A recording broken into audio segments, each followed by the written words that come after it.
The morning they read my grandmother's will, I walked out with a crumbling house no one wanted, and my father's voice still ringing in my ears. She gave you what you could handle. 4 months later, a foreman called me at 10 at night and said 7 words that changed everything. "Ma'am, we found something inside the wall." When I pulled up to the house, police lights were already spinning in the driveway, and the steel box they pulled from behind a false wall had my initials engraved on the lid. What was inside didn't just prove my family wrong, it proved them criminal.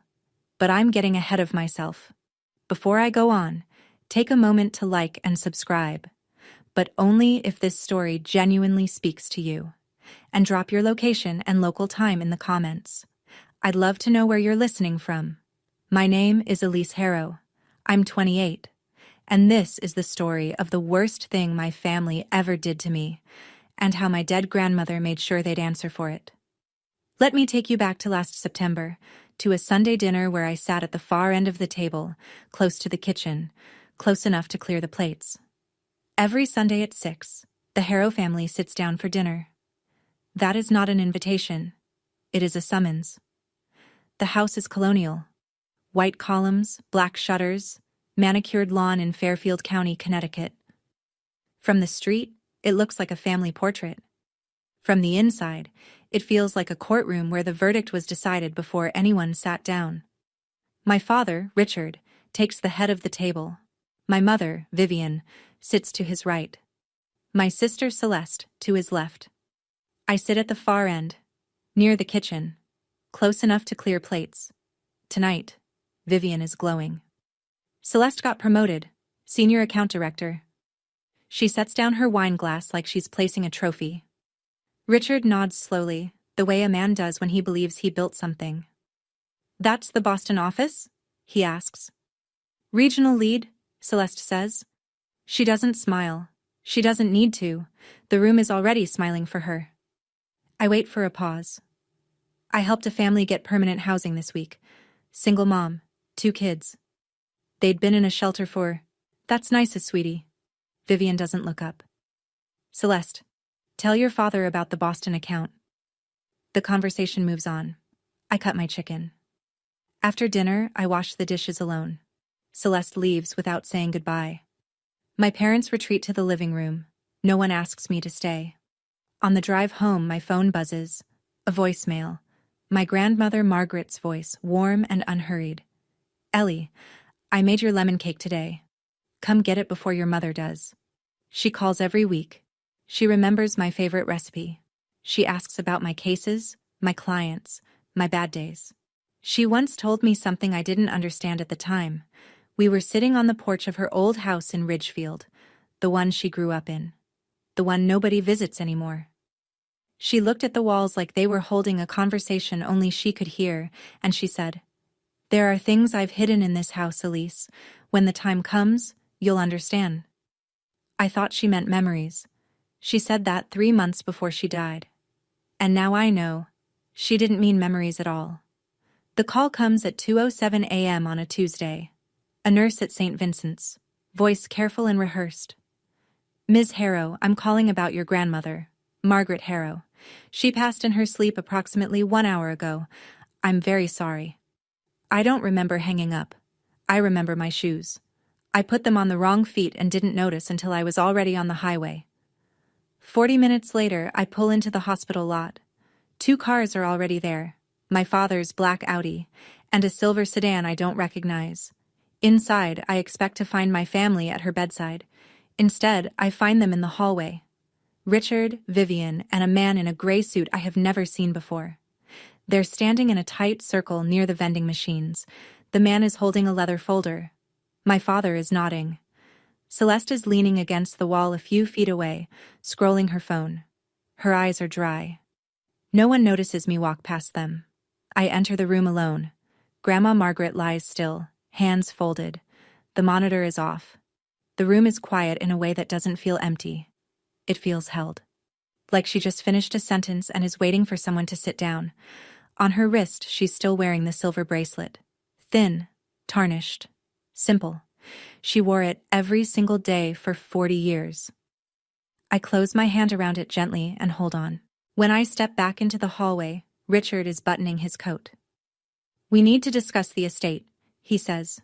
"Soon." No hand on my shoulder. No. "Are you okay?"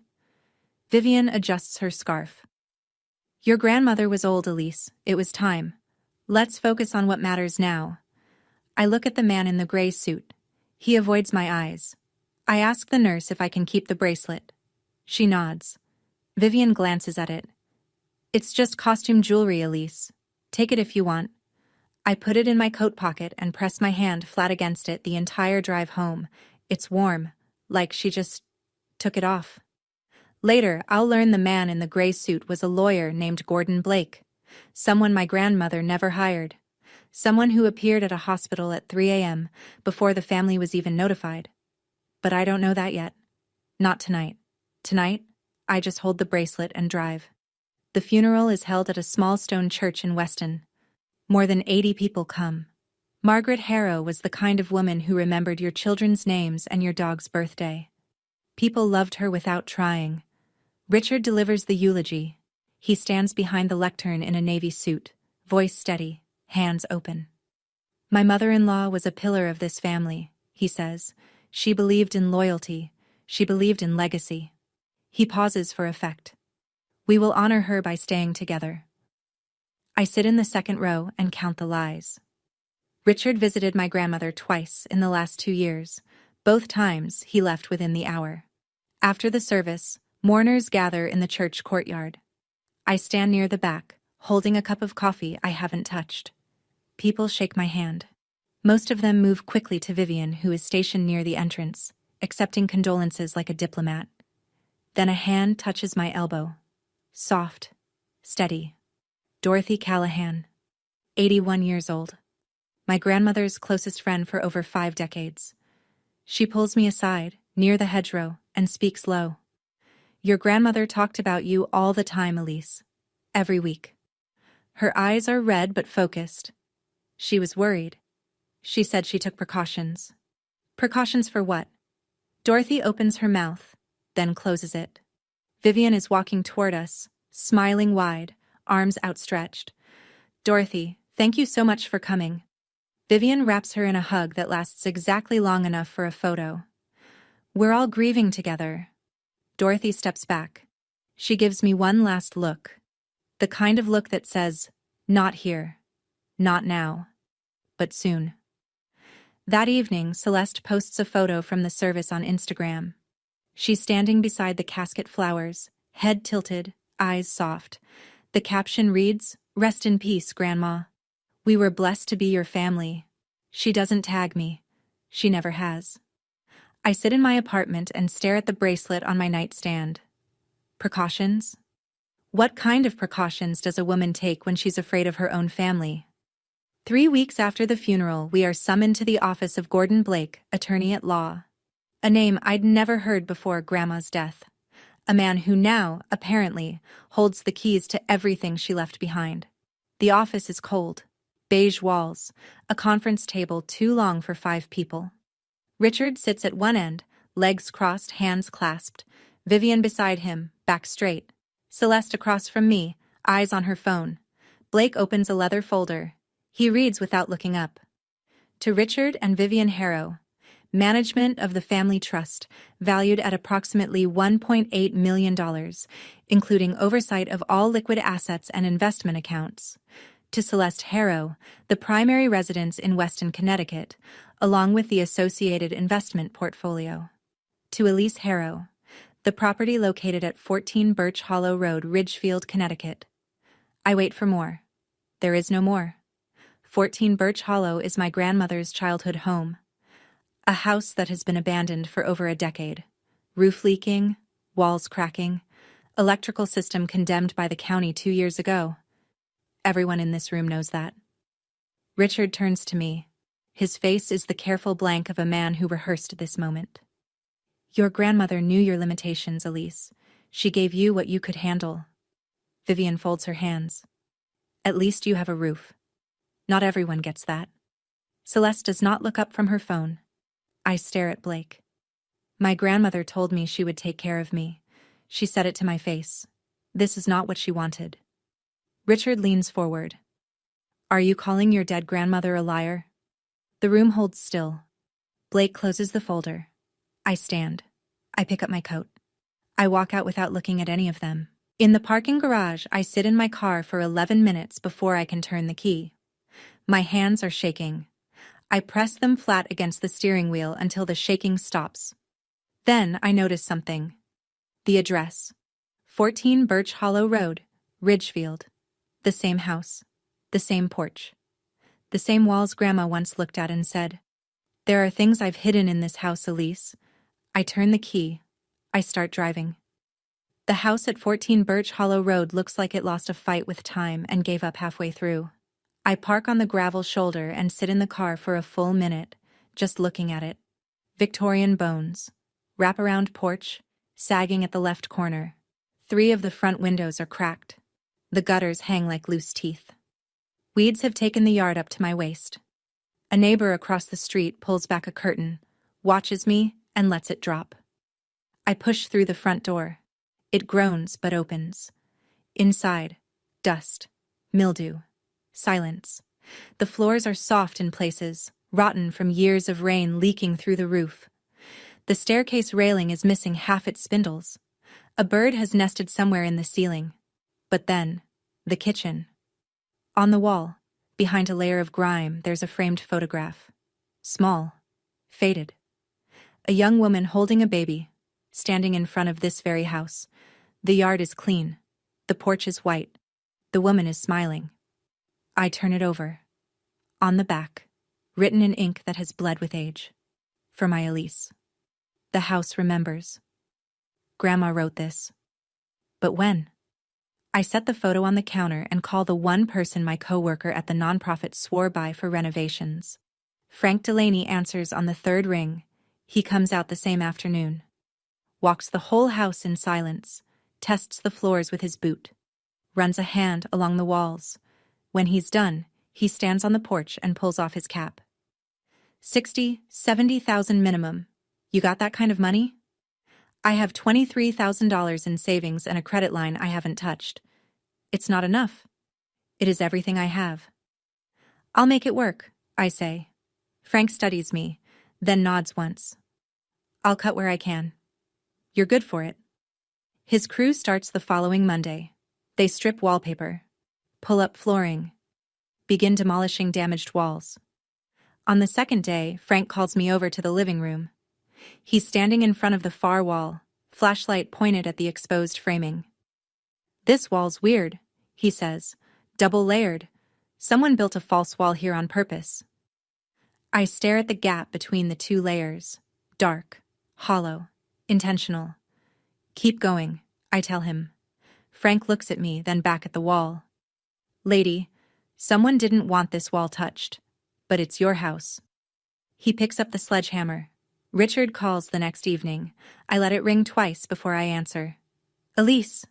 His voice is measured, practiced. That house is a money pit. You know that. I'll buy it from you.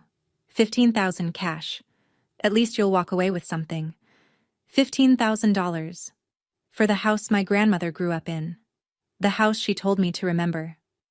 No, I say. Silence. Then, you're making a mistake. I hang up. The next morning, a text from Vivian. 3 paragraphs. The first begins, "You're tearing this family apart, Elise." The second, "Your grandmother would be ashamed of how you're acting." The third, "All we did was follow her wishes. Hand over whatever you found and we can move past this as a family." She signs off with a crying face emoji. I read it once. I do not reply. 2 days later, Celeste calls. First time in months. "Just take the money and move on. Why are you making this weird?" "Celeste, you got the house in Weston. You got the investments. Grandma wouldn't have left me a ruin. You know that." A pause. "Because I earned it. I was there for Grandma." Celeste visited my grandmother 3 times in the last year. I know because Grandma kept a guest book by the door. Then something worse happens. My credit union calls. A man identifying himself as my father contacted them, asking about the status and details of my personal loan. We didn't disclose anything, the loan officer says, but we wanted to verify. Did you authorize this inquiry? I did not. They are not just waiting for me to fail. They are trying to make it happen. That night, I sit on the porch of 14 Birch Hollow. The wood creaks under me. Somewhere inside, Frank's crew has left their tools stacked neatly against the exposed framing. I call Frank. Speed it up, I say. Tear out every old wall. All of them. Frank pauses. You expecting to find something? My grandmother told me the house remembers. I want to know what it remembers. Frank lets out a long breath. All right. We start the living room false wall tomorrow. I hang up and stare at the dark yard. The wind pushes through the broken windows behind me, and the house groans like it's been holding its breath. Thursday, 9:47 p.m. I'm sitting cross-legged on my apartment floor, sorting receipts for the renovation, when my phone lights up. Frank Delaney. He never calls this late. Ma'am. His voice is different. Low, tight, like he's cupping the phone close. We found something behind the false wall in the living room. I can't explain it over the phone. What is it? I called the police, ma'am. They said don't touch anything. A beat. And, don't tell your parents about this. Don't tell your sister. Just come. I don't ask why. Something in his voice tells me not to waste time on questions. The drive from my apartment to Ridgefield takes 34 minutes. Tonight, in the rain, it takes 26. My wipers beat a rhythm I can't follow. My hands grip the wheel at 10 and 2 and don't let go. I think about what could be behind that wall. Money, drugs, something criminal, something buried. My mind cycles through every terrible possibility and lands nowhere. The house appears through the rain. 2 police cruisers are parked out front, lights spinning blue and red across the wet trees. Frank stands on the porch, cap in his hands, face pale under the porch light. Inside, he says. I follow him through the front door. 2 officers are in the living room. One is photographing the scene. The other stands back, arms folded, watching. The false wall is open. Framing exposed. Plaster dust on the floor. And there, sitting in the hollow between the 2 layers of wall, a steel box. Medium-sized. Maybe 2 feet by 1 foot. Coated in decades of dust. On the lid, etched into the metal in deliberate, even strokes, are 2 letters. E, H, my initials. I kneel down. My fingers hover over the engraving. The dust is undisturbed except where Frank's flashlight beam has traced its edges.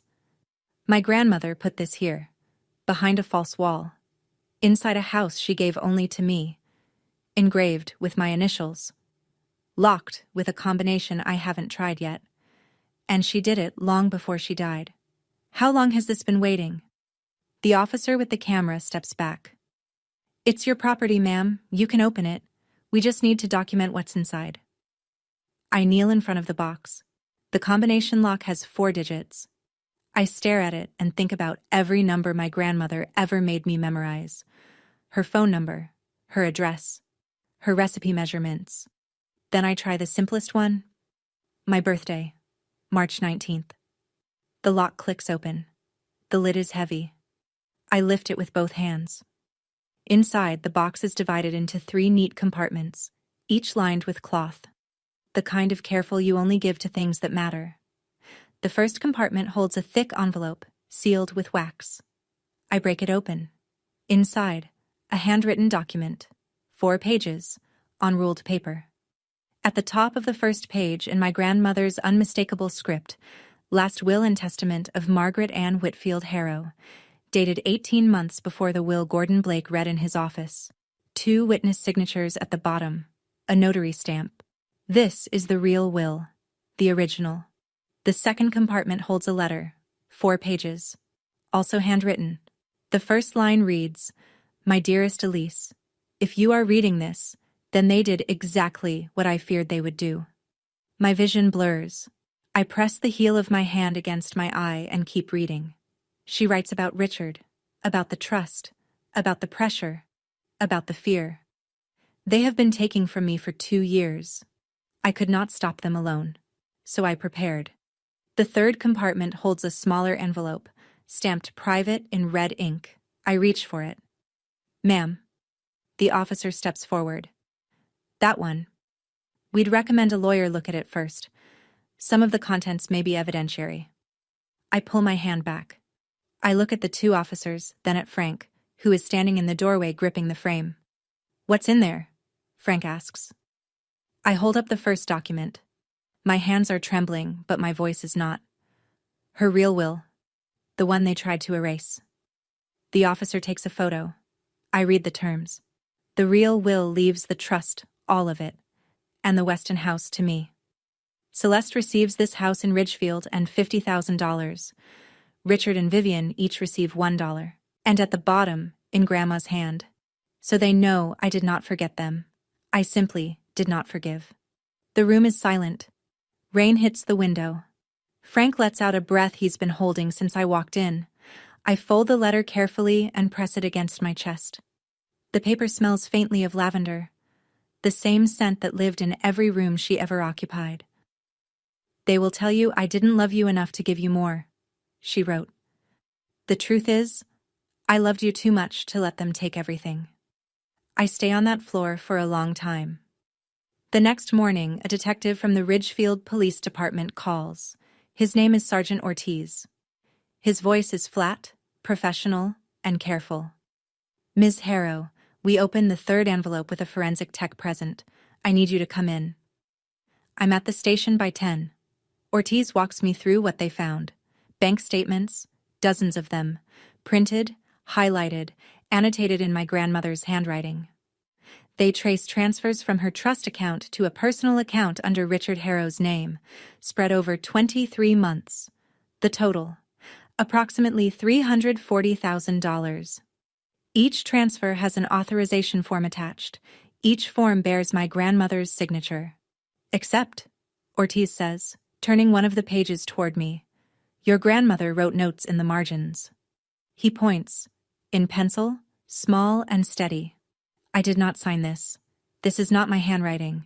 She had requested duplicate statements from the bank, mailed to a private P.O. box. She had tracked every fraudulent transfer. She had built the file herself. There's also this. Ortiz slides another document across the table. A request to change the trustee and legal representative of her estate, filed 6 months before her death. The signature is Margaret's name, but the handwriting is wrong. Even I can see it. We've forwarded everything to the district attorney's office, Ortiz says. This goes beyond a civil dispute, ma'am. I sit in the parking lot afterward and call the one person my coworker said could handle something like this. Eleanor Voss, estate litigation attorney. A woman who, I'm told, has never lost a probate fraud case in 12 years. She answers on the first ring. I talk for 9 minutes straight. She listens without interrupting. When I finish, she says, your grandmother didn't just leave you a house. She left you a case. Come to my office tomorrow. Bring everything. I drive home with the windows down even though it's cold. The air feels different. Not lighter, clearer. The police mentioned one more thing before I left. The third envelope also contained what Ortiz called additional documents related to family history. They've referred those to a federal agency for review. I asked which agency. The FBI, he said. I didn't ask why. I wasn't sure I was ready for that answer. Word travels fast in a small town. Someone saw the police cruisers parked in front of 14 Birch Hollow. Someone told someone, and someone told Richard. He calls the next evening. No greeting, no warm-up. Whatever you think you found in that house, it means nothing. His voice is tight, controlled, but underneath, something I've never heard before. Fear. I have the best lawyers in this county. You'll lose everything, including that shack. I say nothing. He hangs up. An hour later, Vivian's turn. She calls sobbing. The performance is pitch perfect. Cracked voice, shuddering breath, the carefully timed pause before each sentence. Elise, you're destroying this family. Grandma would be heartbroken. Whatever you think you have, just give it back. We can fix this. We're your parents. I let her finish. Then I say, "Good night, Mom," and end the call. Celeste sends a text at midnight. 4 words. "You're delusional. Dad's lawyer will bury you." 2 days later, it arrives. The formal response. Gordon Blake walks into Eleanor Voss's office carrying a settlement proposal. His hands are steady, but his eyes are not. "My client is offering a generous resolution," he says. "Elise keeps the Ridgefield property. She receives an additional $50,000. In exchange, she signs a non-disclosure agreement and surrenders all materials recovered from the property." Eleanor doesn't blink. "My client doesn't negotiate when forged documents are on the table." Blake stands, buttons his jacket. At the door, he pauses and says, "Not to me, but to Eleanor. Between you and me, tell her to be careful. Richard Harrow knows people in this county." The door closes behind him. I turn to Eleanor. "What did he mean, knows people?" Eleanor sets down her pen, folds her hands. Her expression doesn't shift, but something behind her eyes hardens. "It means we might not get a fair trial here." I think about my grandmother, alone in her house, writing notes in the margins of bank statements no one was supposed to see. She knew. She knew the system might not protect her. And still, she prepared. "Then we go somewhere that will be fair," I say. Eleanor nods. Once, like she was waiting for me to say it. Eleanor files the initial challenge with the probate court of Fairfield County. The motion is clean. Void the Blake will. Recognize the handwritten original. Investigate the trust transfers. 2 weeks later, the ruling comes back. Motion denied. Judge Harold Kern writes, "Insufficient evidence to overturn a properly filed and executed will." Eleanor calls me from her car. I can hear her breathing, slow, deliberate, the way someone breathes when they are choosing their words very carefully. The judge didn't review the forensic analysis. He didn't schedule a hearing. He issued a summary denial in 48 hours. She pauses. That doesn't happen. I ask the question I already know the answer to. Why? Judge Kern and your father are both members of the Fairfield Country Club. I pulled the sign-in logs. They've had dinner together 3 times in the past month. The floor tilts. Not because I'm surprised, because I realize this is exactly what my grandmother warned about. They did exactly what I feared they would do. The walls are closing. The bank won't extend my credit. The renovation is half done, and the bills are stacking. Frank has agreed to delay payment, but I can hear the strain in his voice when he says, "Take your time." He means it. But time costs money neither of us has. That night, I sit on the floor of the Ridgefield house. Half-gutted walls, exposed wiring, the smell of sawdust and something older underneath. I unfold Grandma's letter and read the line I keep coming back to. "Don't let them make you small, Elise. The truth is heavy, but it will hold you up when nothing else can." I sat in that house and wondered, did she know it would be this hard? Did she know the system itself would push back? Have you ever held something true in your hands and watched every door close anyway? If you have, I'd love to hear how you kept going. Tell me in the comments. Eleanor calls the next morning. "We're going federal. I'm making a call." "Federal?" I repeat. The word feels enormous. Bank fraud is a federal crime. Elder financial abuse across state-managed trusts, federal jurisdiction, and if the local bench is compromised, we have grounds to escalate. Her voice is steel. "This isn't revenge, Elise. This is procedure." I close my eyes. I think of Grandma's handwriting. Steady, certain, even at the end. "Make the call," I say. Eleanor contacts the FBI field office in New Haven. She presents the case in writing. Forged legal documents, fraudulent trust transfers totaling $340,000, a compromised local judge, and evidence collected by the victim herself before her death. 1 week later, I receive a phone call from a number I don't recognize. "Ms. Harrow, my name is Marcus Whitfield. I'm a retired special agent with the FBI. I've been asked to consult on your case due to its complexity." His voice is low, unhurried, precise, the kind of voice that makes you listen without knowing why. We meet at a cafe in Westport. He's already seated when I arrive. A man of 71, silver-haired, wearing a brown tweed jacket over a pressed shirt. Reading glasses on the table. Coffee untouched. His eyes are sharp, but there's warmth in them. The kind of warmth that takes decades to earn. He doesn't start with the case. He starts with her. "Tell me about your grandmother." "I wasn't expecting that." "What do you want to know?" "Whatever you want to tell me." So I talk. I tell him about the lemon cake, the Sunday phone calls, the way she could make a room feel safe just by sitting in it, the porch in Ridgefield where she'd sit with her coffee and say nothing and somehow say everything. Marcus listens. He doesn't take notes. He doesn't interrupt. Once, just once, he looks away, and I see something move behind his expression. Not professional distance. Something closer to grief. "She was remarkable," he says quietly. He tells me the FBI is opening a federal investigation. Richard and Vivian will be subpoenaed. The forged documents and bank records will be analyzed by federal forensics. "This will go to court," he says. "And it won't be Judge Kern's court." We stand to leave. He reaches out and takes my hand, both of his around mine. He holds it a moment longer than a stranger would. His palms are warm. His grip is careful. He looks at me with an expression I can't name. "You have her eyes," he says. I smile, confused. "People say I look like my mother." "No," Marcus says. "You look like Margaret." He lets go and walks to his car. I stand on the sidewalk watching him leave, and something tugs at the back of my mind. A name I should recognize. Whitfield. Marcus Whitfield.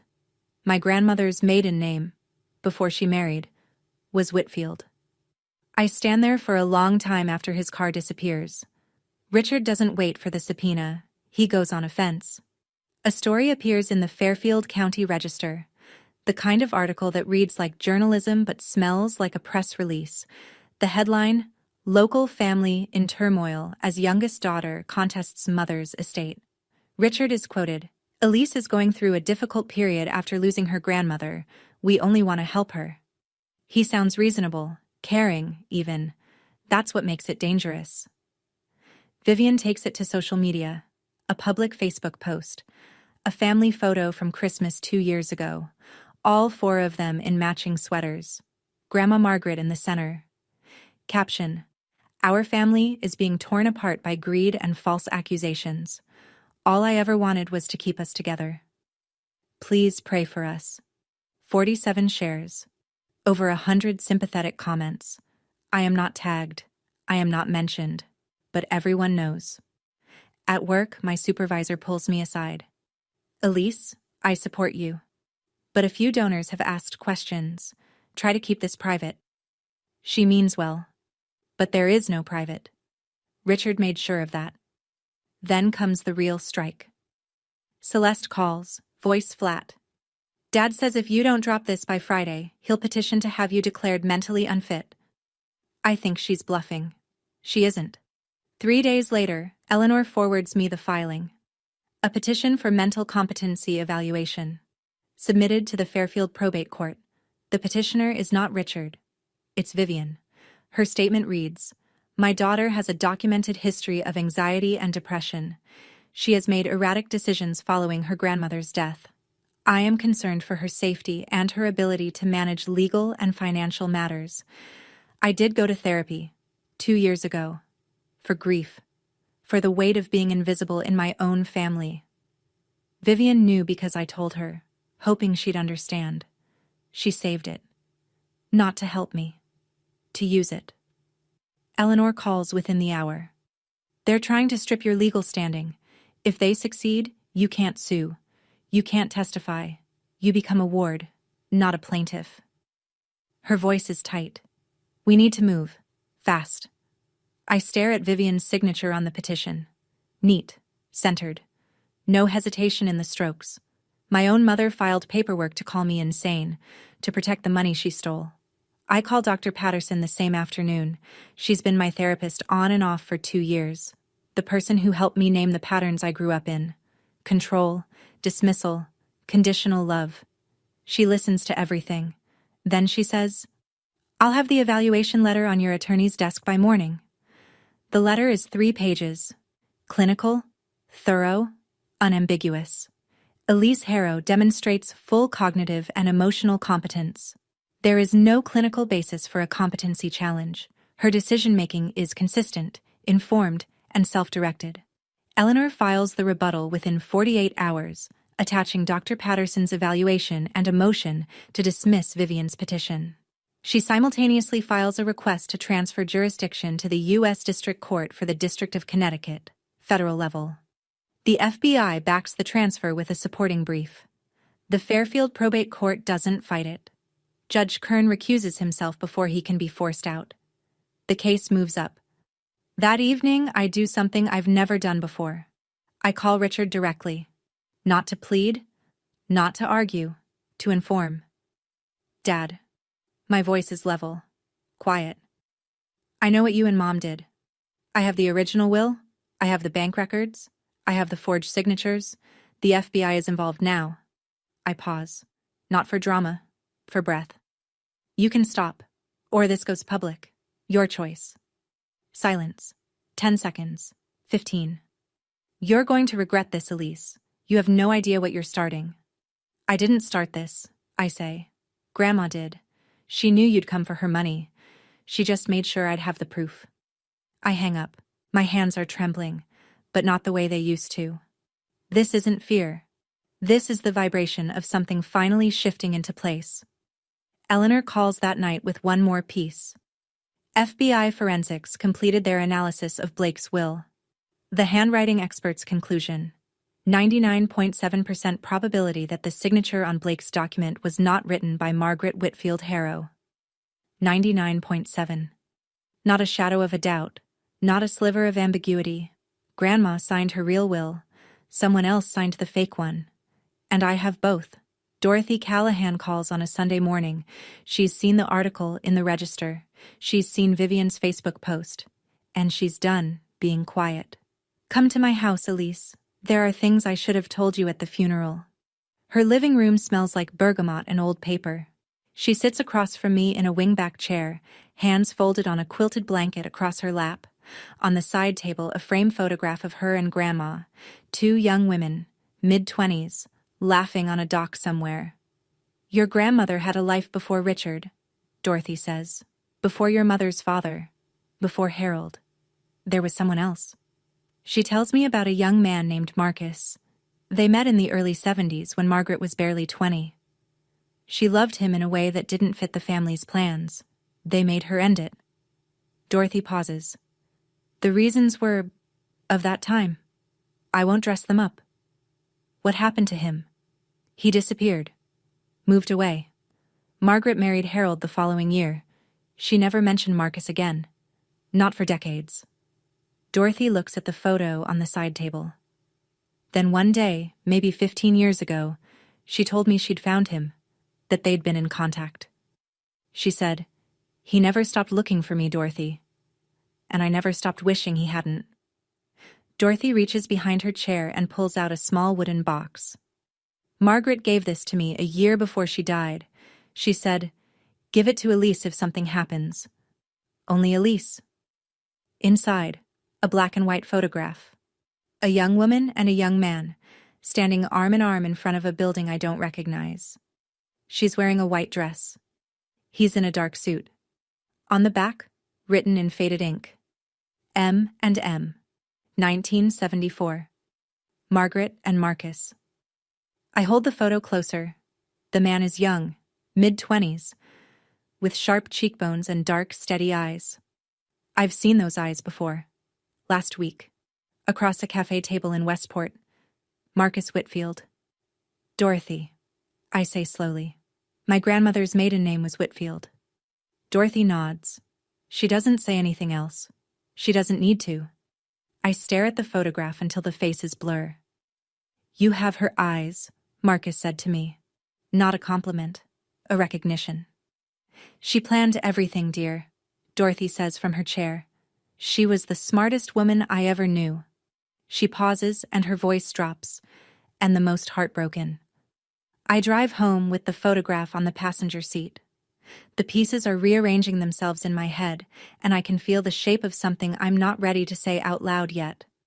That night, I sit at my kitchen table with three things in front of me: the photograph from Dorothy, the silver bracelet from Grandma's wrist, and the steel box I brought home from Ridgefield.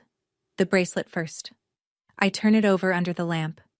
I've worn it almost every day since the hospital, but I've never examined it closely. The outside is plain, smooth, tarnished, unremarkable. Vivian was right about one thing. It looks like costume jewelry. But when I tilt it under the light, I see it. On the inside of the clasp, etched in letters so small I need a magnifying glass, a sequence of numbers. September 17th, 1974. September 17th, 1974. The same year as the photograph. M&M, 1974. A date, a code. Hidden in plain sight for 40 years. I carry the steel box to the table. When the police processed it, they documented the 3 compartments. But I remember, there was a second lock underneath the main compartment. A smaller combination panel built into the base. The officers tried a few combinations and moved on. They left it for me. I input the numbers. 09171974. The base panel releases with a soft click. Inside the hidden compartment, a single document, folded in thirds, protected by a plastic sleeve. I pull it out carefully. A birth certificate, yellowed with age, state of Connecticut. Name, Margaret Ann Whitfield. Date of birth, June 3rd, 1952. Mother, Ruth Ellen Whitfield. Father, Marcus James Whitfield. Marcus isn't her ex-lover. Marcus is her father. I set the birth certificate down and pick up the last item in the compartment. A folded letter. Grandma's handwriting again. This one shorter. 2 paragraphs. Elise, Marcus Whitfield is my father. He was forced to give me up when I was 3 years old. The court took me from him under circumstances that were unjust and unforgivable. I found him when I was 40. We kept the secret to protect you, because Richard would have used it against us. When you meet him, and you will, know that he is family, real family, the kind that doesn't take, the kind that waits. I read it twice, 3 times. I hold the paper up to the light as if the words might rearrange into something easier to absorb. Marcus Whitfield, the retired FBI agent helping my case, is my great-grandfather. My grandmother's father. The man who lost his daughter to the system 70 years ago and spent his life building himself into someone who could never be dismissed again. And my grandmother hid the proof inside a bracelet I've been wearing every day without knowing. I pick up my phone. I dial Marcus. He answers on the first ring, like he's been waiting. I found the bottom compartment, I say. I know who you are. The line is quiet, not the silence of surprise, the silence of a man who has been carrying something for a very long time and has just been told he can set it down. I was waiting for you to find it, Marcus says. That was Margaret's plan, not mine. We meet at the Ridgefield house the next morning. He arrives early. I find him standing on the porch, looking out at the yard with both hands in the pockets of his tweed jacket. And for a moment, I see him the way Grandma must have.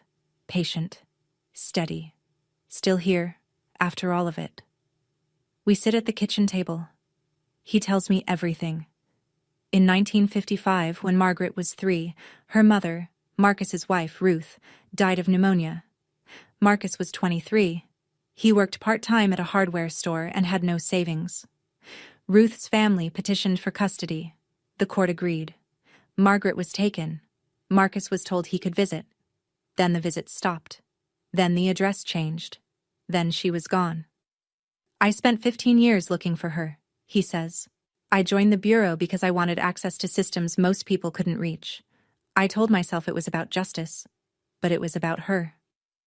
He found Margaret in 1992. She was 40. They met in a park in Hartford, sat on a bench for 3 hours, and said almost nothing. She held my hand, he says. That was enough. They kept the reunion secret. Richard married Vivian the year before I found Margaret. Margaret said he was already asking about her finances. She said, "If he finds out about you, he'll use it. He'll say I was mentally unstable, reconnecting with a father I was taken from. He'll twist it." Marcus looks at me. His eyes are wet, but his voice does not waver. When Margaret called me 3 years ago and said, "He's going to steal everything when I die," I made her a promise. I told her, I couldn't save my daughter from that family, but I would save my granddaughter. I don't speak. I don't need to. I reach across the table and take his hand. He tells me one more thing. Margaret had sent him copies of the trust documents and bank records before she died. A backup, in case something happened to the box, but the originals needed to come from Elise. "A copy sent by a deceased person has evidentiary limits," he explains. "The originals, recovered by the rightful heir from her own property. That's ironclad." That was the plan. Not Marcus's, not Eleanor's, Margaret's. She couldn't fight them while she was alive. So she built a case from beyond the grave and trusted the one person they underestimated to find it. Me. I sit in that kitchen for a long time after Marcus leaves. The bracelet is on my wrist. The birth certificate is on the table. Outside, the yard is quiet. For the first time in 28 years, I understand what family is supposed to feel like. It doesn't demand. It doesn't perform. It doesn't keep score. It waits. Eleanor's office, Wednesday afternoon. 3 chairs pulled around her desk. Eleanor, Marcus, and me. A whiteboard behind her covered in dates, names, and red arrows connecting them. "Here's where we stand," Eleanor says. "Federal Court, District of Connecticut. Not a will contest. A criminal referral accompanied by a civil probate challenge." She taps the board. "Charges under consideration: forgery of legal documents, bank fraud under 18 U.S.C. Section 1344, elder financial abuse, conspiracy." Marcus leans forward. "The FBI has completed the forensic review. Handwriting analysis on the Blake will, confirmed forgery. The trust transfer authorizations, confirmed forgery. 6 separate documents bearing Margaret's name, none written by her hand." Eleanor nods. "We also have Margaret's video deposition." I turn. "Video?" Marcus opens a folder. "Your grandmother recorded a sworn statement 8 months before she passed. She did it at Dorothy Callahan's home, with Dorothy and a notary present. She knew if the box was ever found, the opposition would argue she was confused or coerced." He slides a USB drive across the desk. "This is Margaret Harrow, of sound mind, stating clearly that any will produced by Gordon Blake is fraudulent." I press my fingers against my temples. She thought of everything. "Richard knows the hearing date," Eleanor continues. "He's been calling everyone. His lawyers, the old judge, people at the club. But this is federal now. Kern has no jurisdiction. Richard's connections end at the county line." That evening, Vivian calls. Not crying this time, cold. "If you go through with this, you will have no family left. Is that what you want?" I hold the phone and look at the silver bracelet on my wrist, at the photo of Marcus and Margaret on my kitchen counter, at the letter that begins, "My dearest Elise." "I haven't had a family in a long time, Mom. I just didn't know it yet." She hangs up first. I sit in the Ridgefield house that night. The renovation is half finished. New floorboards in the hallway. Fresh paint in the kitchen. The living room wall is still open where the box was found. I asked Frank to leave it. A reminder. Tomorrow I walk into a federal courtroom. I will carry my grandmother's handwriting in my bag, her bracelet on my wrist, and her father beside me. Tomorrow, they'll see me. Not the version they created. The real one. The morning of the hearing, I wake at 5 and find an email sent at 3:47 a.m. from Richard. Not to me alone, to every family email address he has. Aunts, uncles, cousins, 26 recipients. Family. It breaks my heart to write this. Elise is using fabricated documents and a stranger's influence to extort this family. She has a history of mental health struggles and has been manipulated by outside parties seeking access to Mother's estate. We ask for your prayers and your understanding as we fight to protect Margaret's true wishes. By 7, my phone has 4 missed calls. Aunt Karen, Uncle Dale, a cousin I haven't spoken to since Thanksgiving 2019. They don't leave messages, but I know the questions they want to ask. I silence the phone and drive.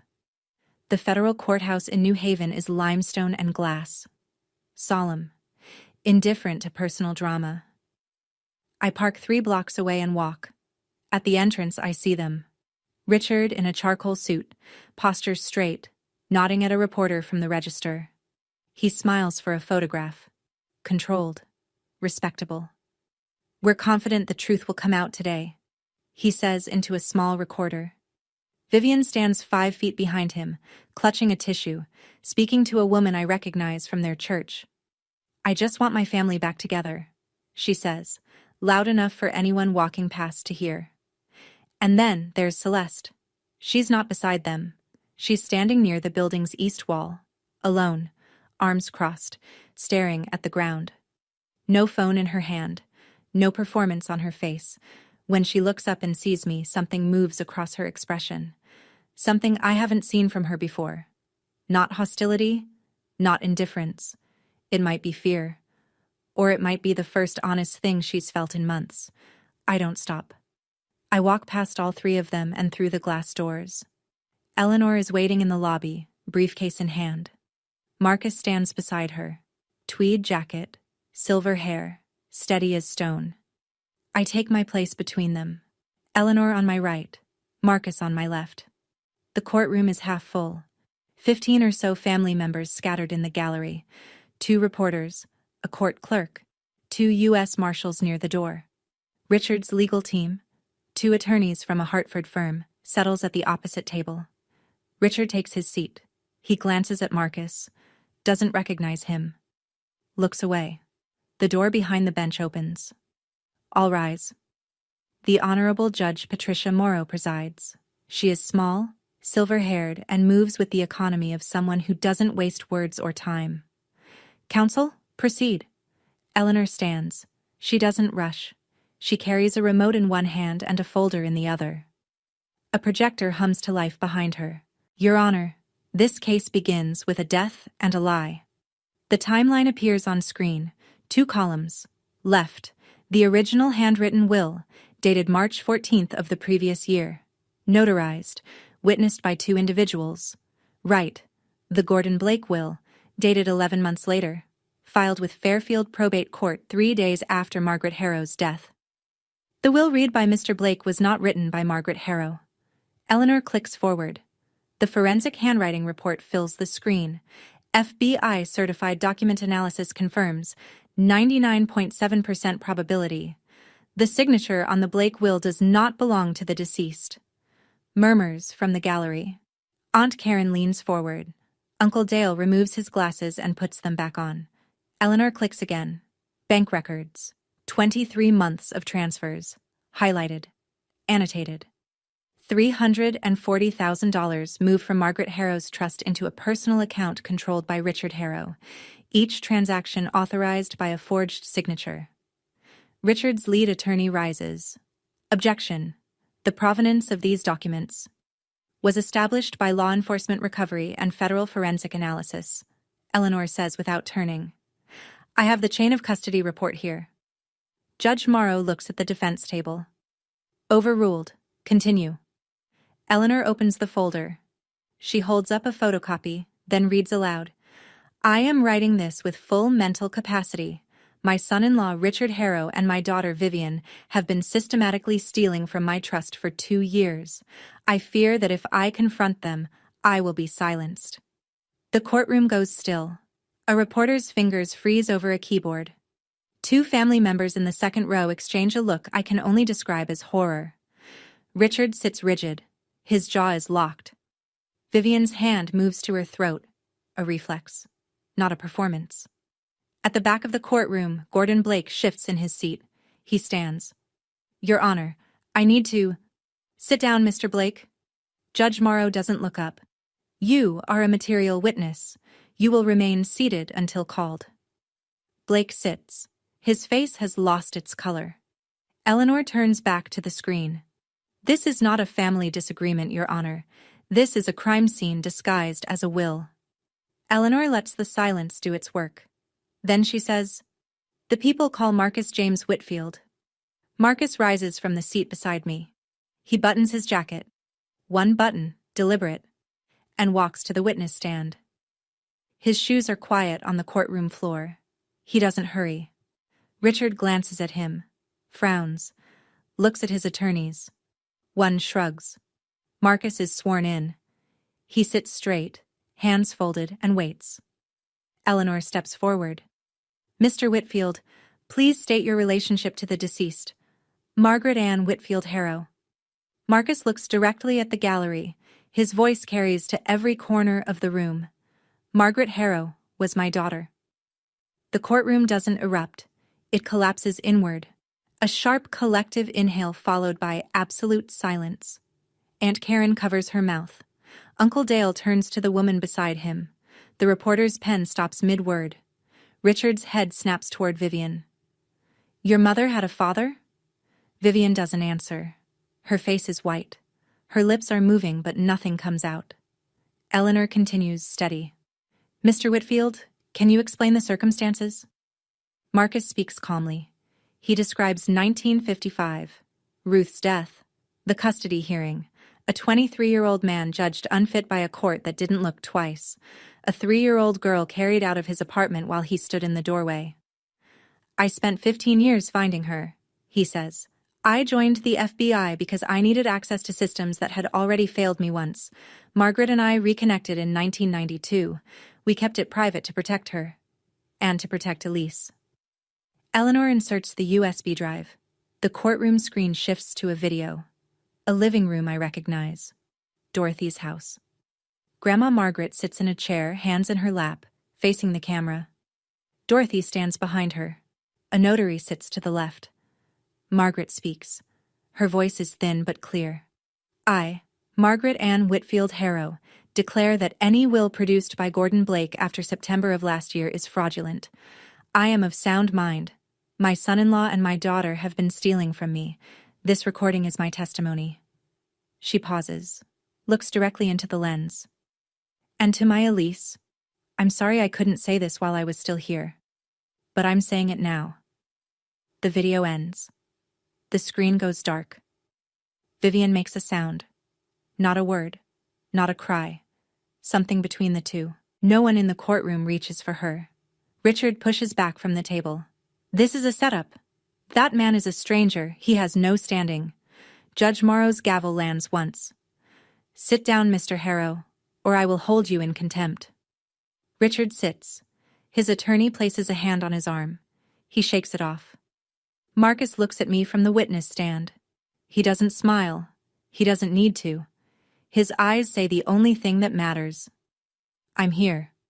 I lost my daughter once to the system," Marcus says, his voice quiet but unbending. "I will not lose my granddaughter to the same family that stole my child's peace." The court reporter's fingers pause, then resume. The room holds its breath. Judge Morrow writes something. She doesn't look up. But I see her hand move. Steady. Purposeful. The kind of motion that precedes a ruling. Judge Morrow calls a 15-minute recess. The gallery stirs. People stand. Whisper. Avoid eye contact with Richard. I step into the hallway. Eleanor is reviewing notes. Marcus is speaking quietly with the FBI liaison near the water fountain. Then I hear footsteps behind me. Fast. Purposeful. Elise. Celeste. She's standing 3 feet away. Her eyes are red. Her hands are clenched at her sides. She isn't holding a phone for the first time I can remember. "I want to testify," she says. Eleanor looks up. I look at Celeste. I search her face for the performance. The angle. The self-preservation. I don't find it. What I find is someone who has just watched the ground crack open beneath the only story she's ever told herself. I nod. Celeste Harrow takes the stand 10 minutes later. Richard's attorneys object immediately. The witness is a beneficiary of the contested will. The witness is testifying voluntarily against her own interest. Judge Morrow says. I'll allow it. Proceed. Celeste grips the edge of the witness box. She doesn't look at our parents. She looks at the judge. I knew the will was changed. Her voice shakes, but she doesn't stop. I didn't know exactly how, but I knew Grandma wouldn't have left Elise a broken house. She loved Elise more than any of us. A sound from the gallery. Aunt Karen pressing her hand tighter over her mouth. Dad told me to keep quiet.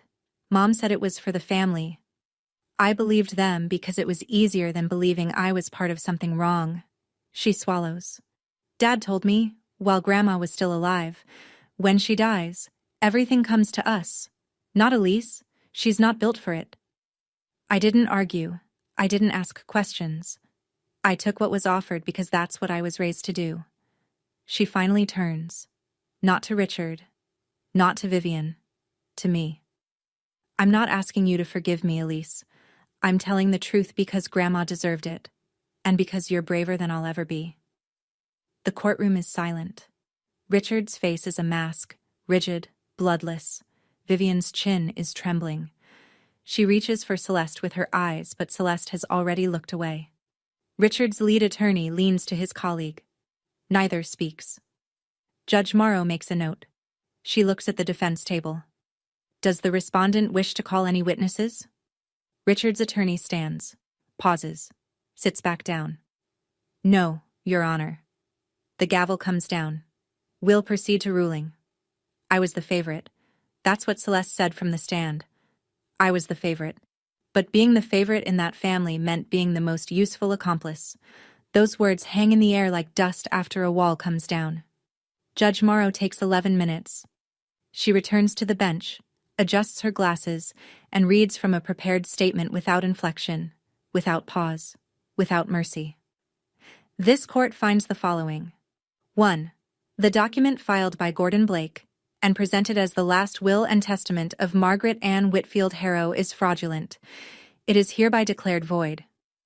Richard's attorney closes his eyes. 2. The handwritten will recovered from the Ridgefield property, dated March 14th, notarized and witnessed, is recognized as the sole valid testamentary document of the deceased. I feel Eleanor's hand press against my forearm. Steady. 3. Richard Allen Harrow is remanded to federal custody on charges of forgery, bank fraud under 18 U.S.C. Section 1344, and elder financial abuse. Bail will be determined at arraignment. 2 U.S. Marshals step forward. Richard stands. His mouth opens. Nothing comes out. 4. Vivian Marie Harrow is remanded on charges of conspiracy to commit fraud and filing a fraudulent mental competency petition. Bail hearing to follow. Vivian's hands fly to her chest. She turns toward me. Elise, how could you do this to your own parents? I do not turn around. I keep my eyes on the judge. 5. Gordon Blake, Esquire, is charged with aiding and abetting the forgery of legal documents. His license to practice law is suspended effective immediately, pending formal disbarment proceedings. Blake sits motionless. The color has drained from his face entirely. 6. All assets held in the Margaret Harrow Family Trust are to be restored and distributed in accordance with the valid will. 7. Judge Harold Kern of Fairfield Probate Court is referred to the Judicial Review Council for investigation of misconduct. The gavel falls. Once. Final. The marshals approach the defense table. Handcuffs click around Richard's wrists. The sound is small, metallic, exact. He looks at me for the first time since the hearing began. There's no anger in his face anymore. Just the hollow recognition of a man who has run out of moves.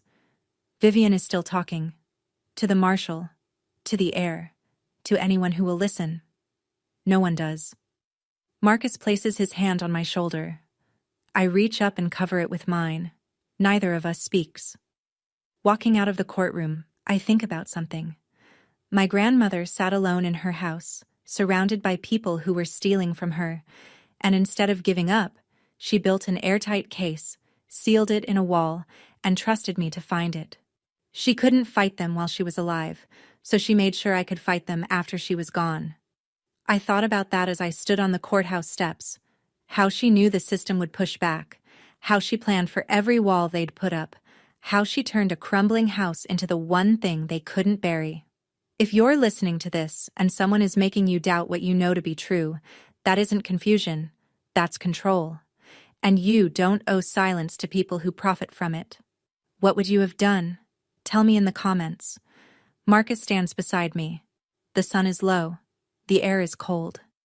He puts both hands in his pockets and looks at the sky. She would have hated the courtroom, he says, but she would have loved the ending. I don't feel triumph. I feel the weight of a truth that should never have been buried. Within 48 hours, the story is everywhere Fairfield County pays attention. The Register runs a follow-up. This time, not a press release.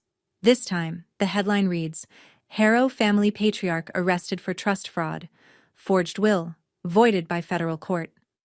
Richard's quote from the courthouse steps, "We're confident the truth will come out today," is reprinted in the third paragraph. It reads differently now. Vivian's Facebook page goes silent. The comments under her last post, the matching sweater Christmas photo, the one about prayer and togetherness, have turned. You lied to all of us. You should be ashamed. The account disappears by Thursday. People who turned away from me at the funeral now call with warmth they didn't have before. I let the calls go to voicemail. I'm not bitter. I just don't have the energy to manage their guilt. Dorothy calls first, and Dorothy I answer. She's crying, which she almost never does. Margaret would be so proud, sweetheart. So proud. The sentencing details filter in through Eleanor over the following weeks. Richard accepts a plea deal, 8 years in federal custody. Vivian, 4 years. Gordon Blake, 3 years, plus permanent disbarment. Judge Kern resigns from the bench before the Judicial Review Council finishes its inquiry. The Fairfield Country Club revokes his membership. A small detail, but one Grandma would have appreciated. Celeste calls once. She doesn't ask for anything. She says, I'm moving out of Mom and Dad's. I'm selling the Weston house. The one that was supposed to be yours. The money goes back to you. I close my eyes. Keep enough to start over, Celeste. That's what Grandma would want. A long silence. Then, I don't deserve forgiveness yet, but I want to deserve it someday. I don't tell her she's forgiven. That would be a lie and she'd know it. But I tell her the truth. Then start. That's all anyone can do. She hangs up. I set the phone down and look at the Ridgefield house around me. Half new, half old. The walls are going up where the walls came down. Frank's crew is sanding the new staircase railing. The house is becoming what it was always supposed to be. So am I. Marcus invites me to his apartment in Stamford, a 1-bedroom on the 3rd floor of a brick building near the harbor. Modest, clean, quiet. When I walk in, I stop. The walls are covered in photographs, not in frames, pinned, taped, layered over each other. Margaret as a toddler, black and white. Margaret at 18, laughing in front of a diner.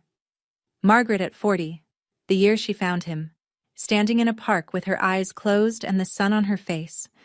And then, me, my high school play. I was a tree in the background of our town. I'm half visible behind a prop fence, but I'm there. And so is his camera. My college graduation. I'm walking across the stage. The shot is from across the street, through a crowd, slightly out of focus. But it's me, the day I started at the nonprofit. I'm carrying a box through the front door. I'm smiling at someone off camera. He was there. Every time. Margaret sent me the close-up photos, Marcus says from the kitchen. He sets 2 mugs of coffee on the counter. I kept the long-distance ones, to remind myself to be patient. I pick up a photo of Margaret, the one where she's in the park. She looks peaceful. She found you, I say. She found you, and she never told anyone.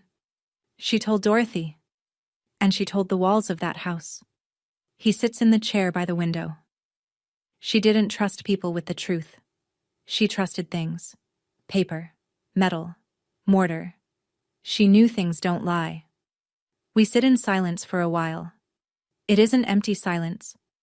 It's the silence of 2 people who have been looking for the same thing and just realized they found it.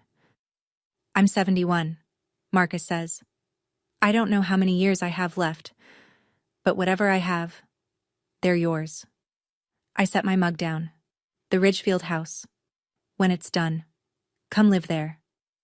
He looks at me. His eyes fill, but his voice stays even. Margaret always said that house would be full again someday. I reach into my bag and pull out a small box, the wooden one Dorothy gave me. I set it on the table between us. She also left you something. He opens it. Inside, beneath the photograph of M&M 1974, is a second item I hadn't noticed before. A folded slip of paper.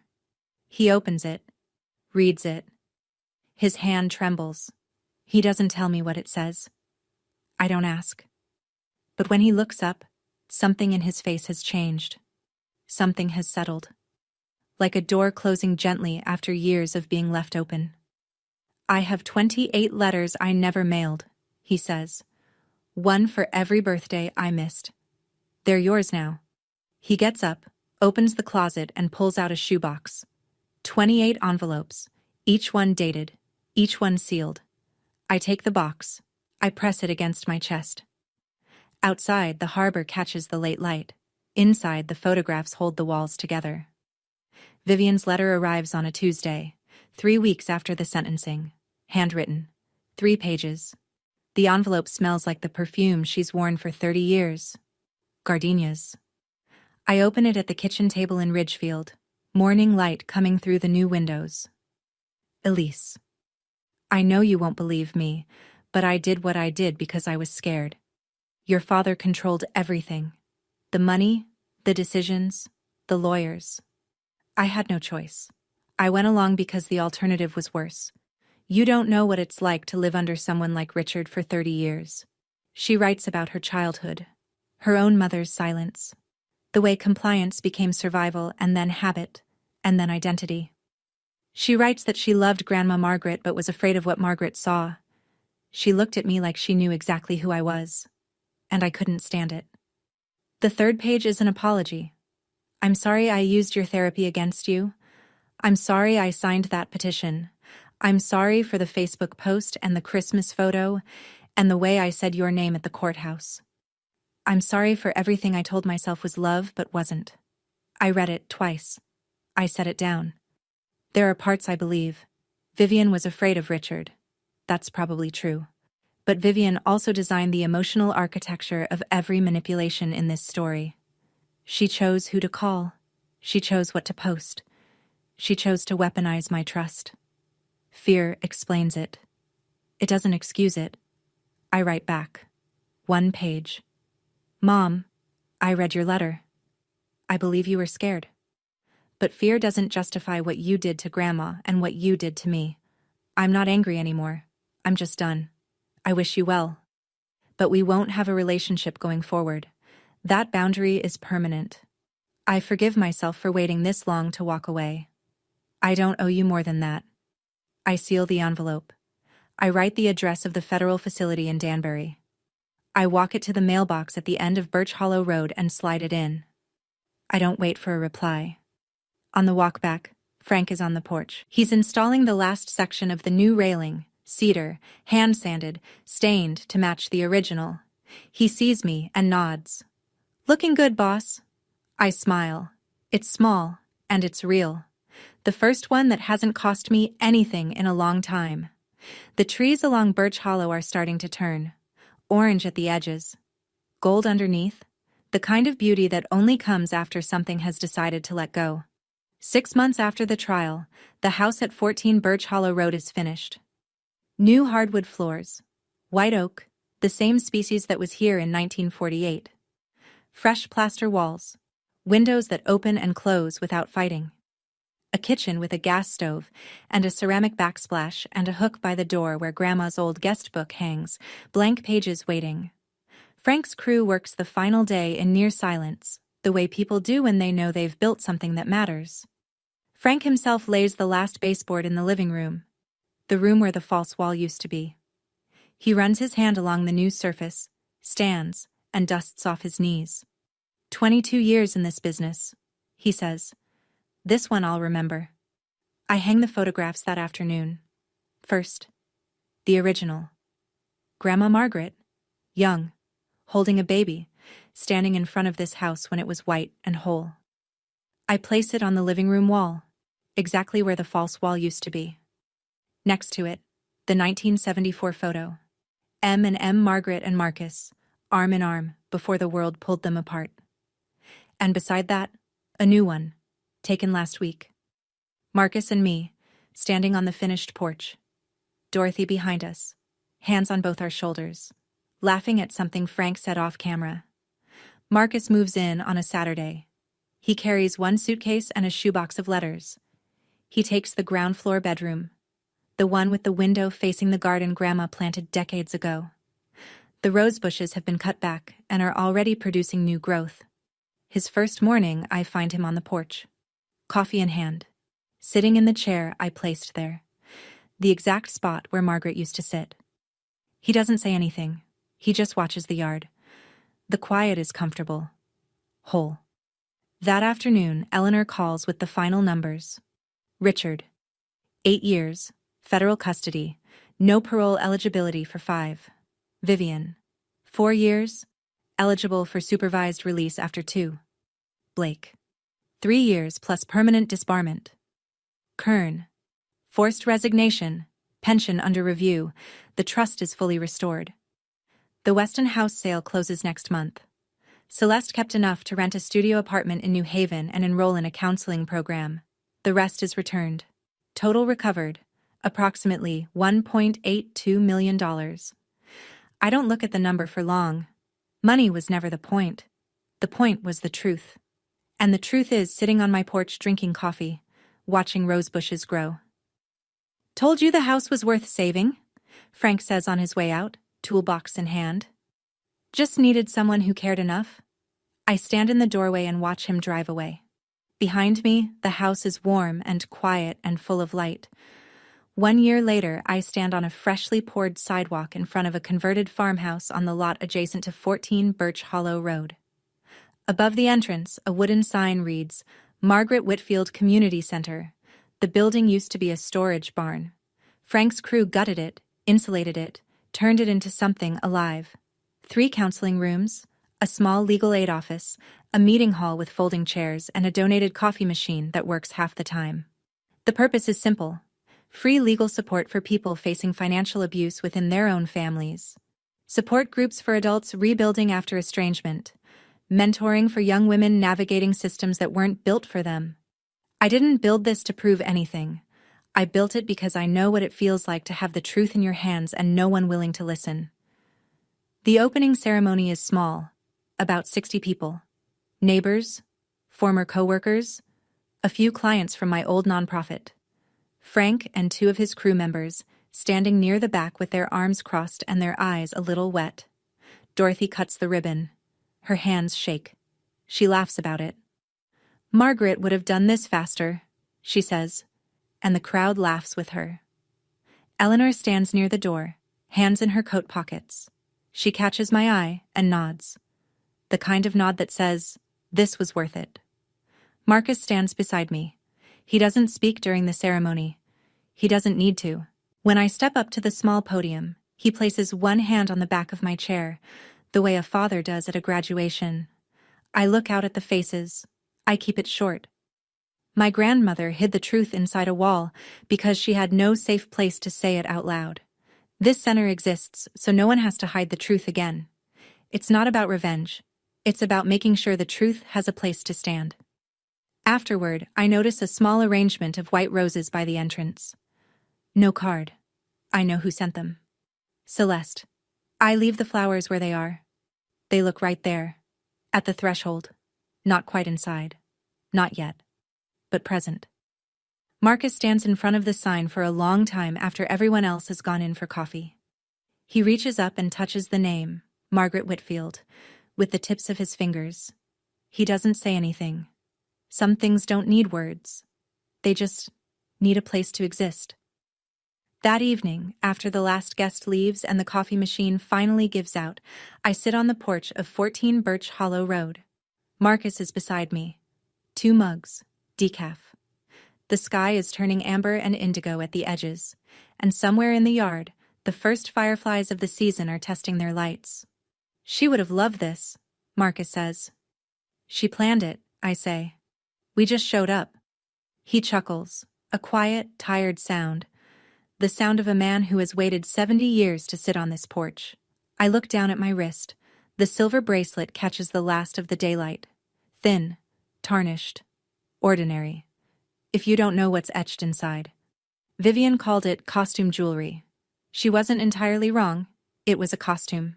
It dressed a secret in plain sight and wore it for 4 decades. The bracelet held a code. The code opened a box. The box held the truth. And the truth held me up when nothing else could.